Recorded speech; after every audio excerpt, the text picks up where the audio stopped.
안녕하세요. 자, 이번 시간에는 십자군 전쟁이 일어났고 이 유럽의 중세 사회가 통일되는 그런 모습을 보도록 하겠습니다. 지난 시간에 비잔티움 제국에 대해서 이야기했어요. 비잔티움 제국은 동로마라고 했었죠. 그래서 유스티아누스, 헤라클리우스라는 황제를 거쳐서 이제 국력이 좀 강해졌다가 오스만 제국에게 멸망하게 되는 그런 상황이 벌어진다고 이야기했습니다. 자, 이 십자군 전쟁을 볼 텐데요. 십자군 전쟁은 유럽의 기독교와 중앙아시아의 이슬람이 붙은 거예요.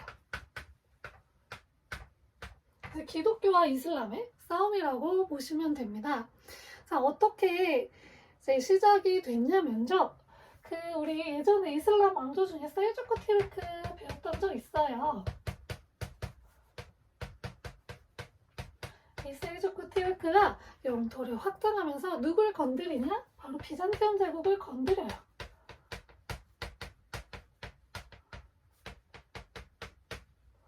그리고 이 셀주크 티르크가 또 예루살렘도 점령을 해버려요. 예루살렘은 기독교인들에게 성지예요. 성지. 여기서 왜냐면 기독교에서 믿는 예수님이 탄생하셨거든요. 여기를 점령하고 이제 비잔티움 제국을 건드리기 시작하니까 비잔티움 제국 황제가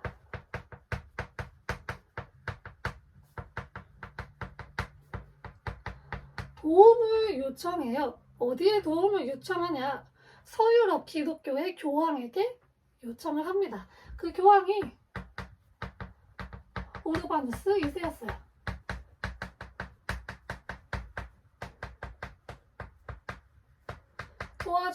도와주세요 한 거예요. 그래서 우르바누스 2세는 이참에 우리가 비잔티움을 도와줘가지고 동로마하고 그리고 서유럽의 기독교를 하나로 합쳐서 내가 그 기독교의 수장이 되어야겠다. 내가 좀 더 권력을 확대해야겠다라는 그런 그 권력욕을 가지게 돼요. 그래서 우르바누스 2세가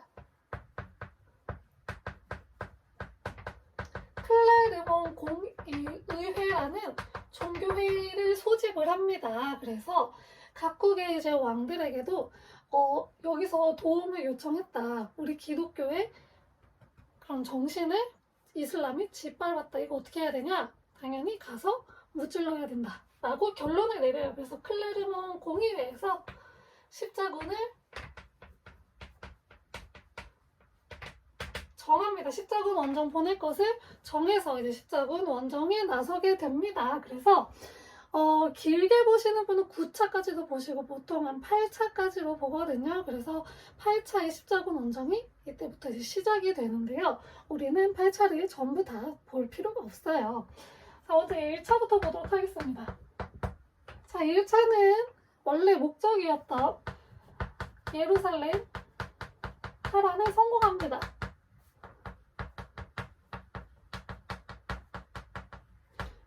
그리고 그 지역 근처에다가 예루살렘 공국도 세우고 해서 총 4개의 공국을 세워요. 이렇게 해서 1차는 마무리가 되었어요. 자, 근데 이 예루살렘을요, 당시 누가 등장을 하냐? 이슬람의 살라딘이라고 하는 지도자가 등장해요. 그러면서 이 예루살렘을 다시 한번 가져가게 돼요. 예루살렘이 다시 빼앗겼어요. 그래서 이제 원정을 2차, 3차 나가는데, 자, 3차 보겠습니다. 여러 나라가 이제 연합을 해서 갔어요. 서유럽의 다양한 나라들이 연합을 해서 간 거거든요. 근데 각국에서 약간 내부에서 반란도 일어나고 하면서 왕들이 귀국을 하게 돼요. 그래서 남아있던 사람이 영국의 리처드 1세밖에 남지 않았어요. 그래서 영국의 리처드 1세랑 살라딘이랑 붙게 된 거예요. 자, 그러면서 이제 거의 막상 막하로 싸웠대요. 그러니까 서로 이제 그렇게 소모할 필요가 없는 거예요. 뭔가 마무리를 빨리 지어야 병사들도 덜 죽고 돈도 덜 쓰겠죠. 그래서 둘이 협정을 맺습니다. 리처드 살라딘 협정인데요. 이 협정의 내용은 예루살렘 있죠? 이 예루살렘 기독교인들이 순례를 가요. 이 기독교인의 순례를 허용해주겠다 라고 합니다. 이걸로 이제 협정이 끝났어요. 평화협정을 맺었는데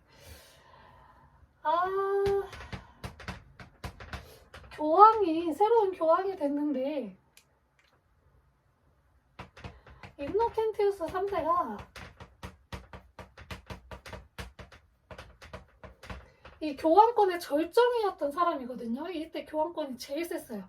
이 인노켄티우스 3세가 예루살렘이 이게 우리 기독교의 순례지고 예수님이 태어난 곳인데 계속 빼앗긴 상태로 있는 거잖아요. 그래서 이거를 다시 찾아와야겠다고 4차 십자군을 모집을 했는데 이 군대를 모집하기 위해서는 돈이 굉장히 많이 들어요. 그래서 누구한테 돈을 빌렸냐? 베네치아 상인들에게 돈을 빌려요.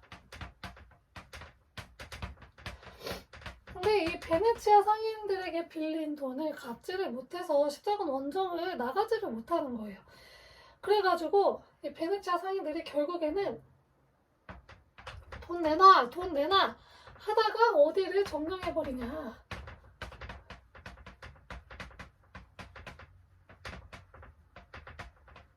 콘스탄티노폴리스를 점령을 해버려요. 여기 비잔티움의 수도잖아요. 비잔티움 제국이 먼저 도와달라고 했는데 여기를 오히려 점령을 해버려요. 그래가지고 여기다 라틴 제국을 세워요.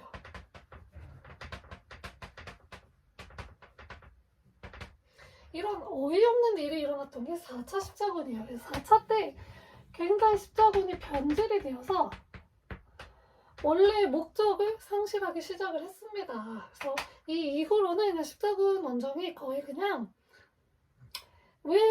십자군 원정 왜 했나 싶은 그런 원정들이에요. 그래서 4차까지만 알아두면 되고요. 이렇게 아무튼 변질이 됐어요. 그러고 나니까 이제 유럽 사회에서는 어떤 일이 일어났냐? 십자군 원정 누가 가자고 했죠? 교황이 가자고 했죠. 근데 아무런 소득이 없었어요. 아무런 소득이 없이 오히려 변질이 돼가지고 엉망진창이 됐고, 심지어 소년 십자군이라는 게 있는데 어린 친구들, 10대 초반, 중반 이런 어린 친구들을 데리고 그 나이 때는 뭔가 이렇게 정의감에 불타고 그러니까 이성적으로 생각지 못하고 감정적으로 약간 생각을 좀 하잖아요. 그런 친구들 데리고 우리 십자군 원정 가야 된다 라고 꼬드긴 거죠. 그래서 친구들이 난 우리 기독교를 지킬 거야 하고 갔는데 알고 보니 인신매매단이었던 거예요. 그래서 막 어선에 팔려가고 물고기잡이 배 이런 데 팔려가고 이랬다고 해요. 그러니까 이런 일들이 벌어지니까 엉망진창이 됐어요. 그 십자군 원정이. 그래서 여길 먼저 가자고 했던 교황의 권위가 엄청나게 떨어져요. 그러면서 교회의 권위가 아예 많이 떨어지게 되었습니다. 그리고 여기에 전쟁에 참가했던 사람들은 대부분 기사들이었는데 이 기사들은 영주였어요. 이들의 권위도 상당히 떨어지게 되면서 상대적으로 누가 힘이 세지냐? 왕이 힘이 좀 세지기 시작을 하는 거예요. 그래서 이때부터 왕권이 서서히 조금씩 올라가기 시작하였습니다. 자, 그러면서 이 교황권과 왕권이 완전히 뒤집히게 되는 결정적인 사건이 하나 일어나게 됩니다. 아비뇽 유수라는 사건이 하나 벌어지게 됩니다.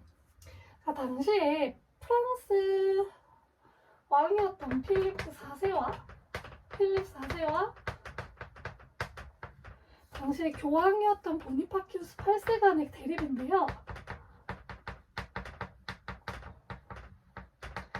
이 필립 4세가 당시 이제 가스코뉴라고 하는 그 프랑스 내 지역이 있어요. 여기를 쟁탈하기 위한 전쟁 비용을 마련하기 위해서 고민을 하다가 누구한테 내 돈을 더 거둘까 힘이 농민들한테는 걷고 있어요. 그래서 누구한테 더 걷어야 될까 고민을 하다가 성직자한테 세금을 받자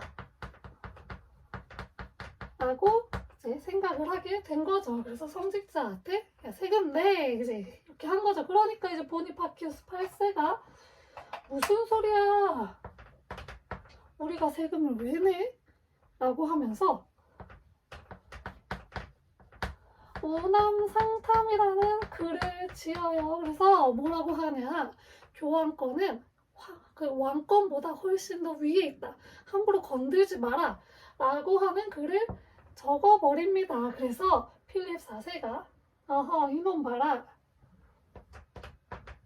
그래서 필립 4세가 무슨 짓을 하냐, 이 보니파키우스 8세를 납치를 해버려. 그래서 이 보니파키우스 8세가 그때 나이도 되게 많고 이래가지고 납치를 당해갖고 충격을 받아서 금방 쇠약해져서 하늘나라로 갔다고 해요. 이 이후에 이제 필립 4세가 교황청을 옮겨버려요. 당시에 교황은 로마에 있었어요. 이탈리아 로마에 있었는데 이 교황청을 아비뇽, 프랑스의 아비뇽으로 교황청을 옮겨버려요. 그래서 이를 아비뇽 유수라고 부릅니다. 이게 옛날에 그 이스라엘 사람들이 바빌론에 핍박을 받았을 때 그 도망을 갔던 게 있어요. 바빌론으로 끌려갔던 게 있어요. 바빌론으로 끌려간 거 바빌론 유수라고 하거든요. 그거에 빗대서 아비뇽 유수라고 이름을 붙였다고 해요. 그래서 교황청이 아비뇽으로 갔는데 이후에 다시 로마로 복귀를 하긴 했어요. 그런데 그러면 아비뇽에 있는 교황이 물러나야 되잖아요. 로마에도 교황이 있으니까. 근데 얘가 안 물러나고 있는 거예요. 그래서 교황이 2명이 돼버렸어요. 그래서 이거 아닌데 해서 피사 공의회를 열어요. 피사 공의회를 열어서 교황을 1명 더 뽑아요. 근데 얘네 둘이 안 물러나요. 그래서 교황이 3명이 됐습니다. 이 시기를 교황이 3명 돼서 분열이 됐죠? 교회의 대분열이라고 부릅니다. 이러면서 완전히 교회의 권위가 완전 하락하고 있었던 상황이었던 거예요. 교황이 왕한테 꼼짝 못했지, 거기다 지들끼리 분열되어서 싸우고 있지, 이러니까 교회의 권위가 완전히 점점 하락이 되고 있었습니다. 자, 그런 상황에서 이 교회의 대분열을 이제 종식시키기 위해서 콘스탄츠 공의회가 열려요. 근데 이때 이런 교회의 이런 그 부패된 모습들을 보고서 비판했던 사람들이 있어요. 후스하고 존 위클리프라고 하는 사람이 있어요. 이 후스는 보헤미아 사람이고 존 위클리프는 영국 사람인데, 이들이 이제 교회를 보면서 이런 거는 신앙이 아니다. 신앙은 성경에서부터 다시 시작해야 된다. 성경으로 돌아가야 된다. 그리고 부패한 성직자들이 하는 그런 예배, 이건 인정할 수 없다. 이런 식으로 이제 이야기를 합니다. 그러면서 교회를 비판을 하기 시작을 한 거죠. 교회 입장에서는 아주 보기 싫었겠죠. 근데 그 중에서도 이제 존 위클리프는 빽이 조금 있었는데 후스가 빽이 없었어요. 그래서 이 교회의 대분열을 종식시키기 위한 콘스탄츠 공의회가 열렸는데, 여기서 이제 이 3명의 교황은 다 물러나고 새로운 교황이 선출이 돼서 그거는 좀 마무리가 됐어요. 그래서 여기서 이제 후스 문제를 두고 이제 다투기 시작을 한 거죠. 후스 얘를 어떻게 해야 되냐. 그래서 후스한테 처음에는 네 문제 이제 해결하기 위해서 회의가 열릴 거니까 너도 참여해라 라고 한 거예요. 그래서 후스는 자기가 조금 이제 해결이 뭐가 되겠지 하고 갔는데, 여기서 후스의 화형이 결정이 됩니다. 그래서 후스가 마녀로 몰려서 화형을 당하게 돼요. 그래서 아무튼 이런 안타까운 일이 벌어지게 되었습니다. 그래서 교회가 조금 이제 부패하고 있었던 시점이에요. 그래서 이런 중세 말에 상황이 있는데 여기서 이제 더 해가지고 어떤 일이 벌어지냐. 당시에 유럽에 흑사병이라고 하는 전염병이 돌아요. 이게 지금 우리가 말하는 흑사병인지 아닌지는 확실하지 않대요. 당시에 이제 기술로서는 이제 밝혀낼 수 있는 전염병이 한계가 있으니까 이제 흑사병이라고 하긴 하는데, 이 흑사병이 번지게 되면서 유럽 인구의 3분의 1밖에 남지 않았다고 해요. 굉장히 큰 전염병이었고, 이걸로 인해서 사람들이 많이 죽었죠. 그 중에서 또 누가 죽어요? 성직자도 죽어요. 그러니까 사람들이 성직자도 전염병에 대응을 못하고 죽네? 성직자도 뭐 별거 아니네 라는 생각을 하게 된 거죠. 그러면서 안 그래도 계속 교회의 권위가 떨어지고 있었는데 이 흑사병으로 인해서 교회의 성직자 그리고 교회의 권위가 완전히 추락을 하게 되었습니다. 자, 그리고 중세 말에 흑사병이 돌면서 인구가 감소하죠. 자, 인구가 감소하면 상대적으로 노동력이 굉장히 이제 귀해져요. 일할 사람이 줄어들잖아요. 당시 일하는 사람들은 대부분이 농노였어요. 영주의 영지에서 땅을 경작하는 농노들이었는데 이 농노의 수가 확 줄어버리니까 농노들이 자기 권리를 주장하기 시작한 거예요. 여기 영지에서도 농노가 필요하고 저기 영지에서도 농노가 필요해요. 그렇기 때문에 근데 이제 사람이 부족하니까 어떻게 해서든 이 농노를 떠나가지 않게 붙잡아둬야 돼요. 왜냐면 얘가 다른 데로 도망가 버리면 내 땅에서 일할 사람이 없어져요. 그래서 이 농노들이 이제 권리를 좀 되찾기 시작을 해요. 그래서 당시에 그 몸값이 상승을 했다고 합니다. 당시에 이제 그 원래 저기 곡물로 받았잖아요. 근데 그거를 이제 화폐로 임금을 받기 시작을 했어요. 그러면서 그 몸값이 점점 상승을 하게 되었어요. 그런데 이거는 서유럽에서의 일이고 동유럽에서는요 조금 다르게 양상이 진행이 돼서 오히려 농노들이 도망가지 못하게 더욱더 강하게 이렇게 잡아두는 그런 분위기가 형성이 되었다고 합니다. 이런 일도 벌어졌다고 해요. 그리고 중세 말에는 도시가 또 등장을 하게 되는데 이 도시는 물자를 이동하는 과정에서 교차점이 생기죠. 물자 이동 과정의 교차점. 여기에 사람들이 몰려 살기 시작하면서 도시가 형성이 되었다고 해요. 이 도시는 그래서 주로 이제 상업하는 사람 그리고 수공업자들이 많이 있었고, 이들은 자신들의 일을 보호하기 위해서 우리끼리 뭉치자, 우리끼리 서로 보호해주고 권리를 서로 이제 보호해주자라고 해서 자기들끼리 길드라는 것을 조직하기 시작을 해요. 그래서 우리 길드는 요런 길드, 우리 길드는 요런 길드, 요런 길드를 만들어서 서로 법적으로 그리고 권리 같은 것을 서로 보호해주자, 서로 주장해주자라고 하는 이런 길드가 또 생기게 되었습니다. 자, 오늘 내용 좀 정리를 하면요. 이 십자군 전쟁부터 보면 그 비잔티움 제국의 황제가 이제 셀주크 티르크의 공격을 계속 받아서 도움을 이제 서유럽의 교황에게 요청을 해서 교황이 오케이, 내가 이참에 동서, 교회 다 통합해서 내가 수장이 될 거야 라고 이제 권력 욕심을 부려서 십자군 원정을 보내게 되고요. 1차, 2차, 3차, 4차 뭐 이렇게 하면서 점점 십자군 전쟁이 변질이 되기 시작하면서 원래의 목적을 잃어버리게 되죠. 그러면서 좀 안타까운 결과들을 가져오게 돼요. 그러면서 교회의 권위가 굉장히 하락하게 되었습니다. 그리고 아까 잠깐 설명을 못했는데 십자군 전쟁 이후에 교회 권위가 낮아지고 했다고 했죠. 근데 또 좋은 영향도 하나 있었어요. 이슬람의 선진 문화가 유입이 됐어요.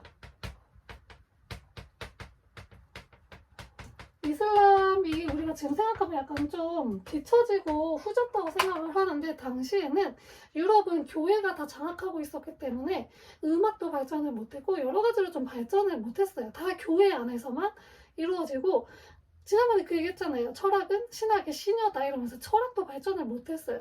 다양한 방면으로 발전을 잘 못했는데, 이슬람은 굉장히 그 의학이라든지 과학 이쪽에서 많이 발달을 했어요. 그리고 이슬람 왕조했을 때 아라비아 숫자 배웠잖아요. 그런 식으로 수학도 또 발전을 많이 했던 그런 곳이에요. 그래서 이런 이슬람의 선진 문화가 유입이 됐고요. 동서 교역이 굉장히 활발하게 일어나서 이 지중해 지역의 무역이 굉장히 발달을 하게 돼요. 나중에 그래서 이 지중해 지역을 중심으로 르네상스가 발전을 하게 돼요.